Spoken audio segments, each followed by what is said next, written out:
Marrakech. Entre chapeaux, épices, sacs et babouches, Kamal, 38 ans, ne se perd jamais dans les méandres du souk. Symbole de réussite marocaine, il n'oublie pas ses racines et nous emmène à l'origine de son succès. Ce mordu de travail possède 3 restaurants branchés dans la Médina. La terrasse des épices, le jardin, sa dernière création, et le café des épices. Sur la place où tout a commencé, Kamal se souvient de ses étés à travailler dans la petite boutique de son oncle. Tout ça a commencé ici. C'est là où j'ai eu l'idée de faire un café dans la place. Parce qu'on a été tous ensemble ici, tu vois, serrés et tout ça, les copains. J'ai dit, bon, un endroit, plus un salon de thé, là, c'est bon. Et là, j'ai commencé le café qui avait des épices et après, toutes les affaires après. Et c'est quoi à peu près le chiffre d'affaires du café des épices? On parle pas de ça, c'est des trucs qu'on ne parle jamais. Toujours pendu à son téléphone, Kamal est un touche-à-tout. Au Puce de Marrakech, il aime venir dénicher les objets vintage et insolites qui font le charme de ses établissements.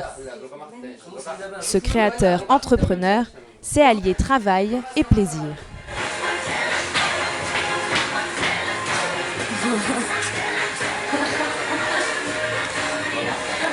Enthousiaste, une lampe lui a tapé dans l'œil. Le businessman reprend ses esprits et le rituel de la négociation peut commencer entre Kamal et le commerçant. Moi je veux 3000, oui, il demande 3005. Mais il va dire ok à la fin, tu vois. Allez, surtout l'homme après. 30 minutes et 3000 dirhams plus tard, la lampe lui appartient.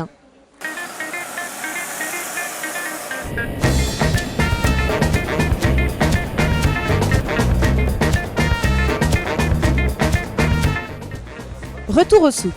Kamal nous emmène à la terrasse des épices, ancienne déchetterie transformée en lieu huppé.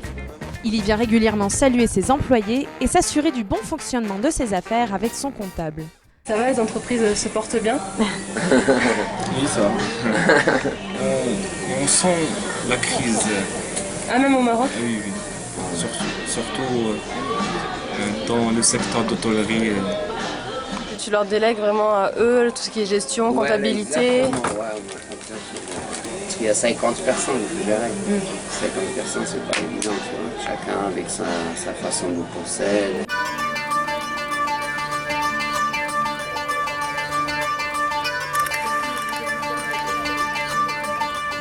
À quelques mètres de là, Kamal part faire passer des entretiens dans son restaurant Le Jardin.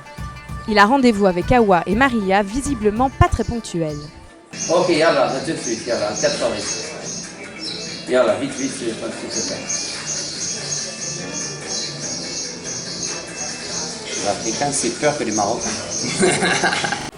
Arrivée des jeunes Sénégalaises. Présélectionnées grâce à leur physique, leur expérience reste un critère primordial. Et sous ses airs décontractés, Kamal n'en oublie pas l'essentiel, le travail. Tu as travaillé dans le restaurant, non? Il m'a dit. Ouais, un peu, mais pas longtemps. Pas pour longtemps. Ouais, c'est pas vraiment, c'est plus commis, c'est plus vous prenez des commandes et tout ça. Oui, exactement. C'est marcher avec le système,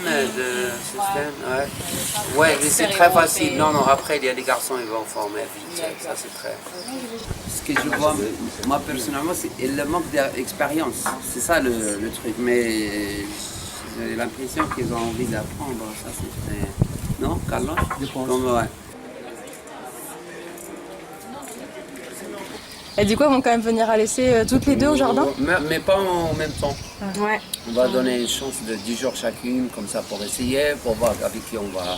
Ouais. Lui, il a vu, avec les cheveux courts, plus à la réception, plus à l'accueil, d'autres plus service. Avec nous, on va voir.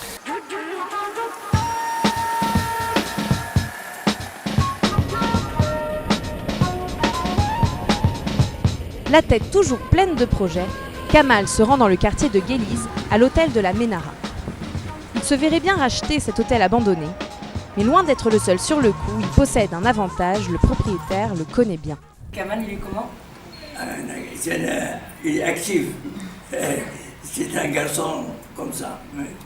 Découragé par le fisc en France, cet hôtelier a choisi le Maroc. Ici au Maroc, c'est plus intéressant?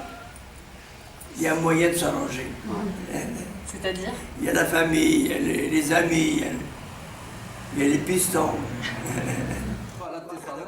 L'affaire n'est pas conclue, mais Kamal a bon espoir. Ça fait longtemps qu'il veut vendre, mais C'est compliqué. ouais, alors il faut qu'il soit quelqu'un d'ici. D'autres projets toujours plus grands attendent Kamal, et après le Maroc, il se verrait bien à Londres ou à New York.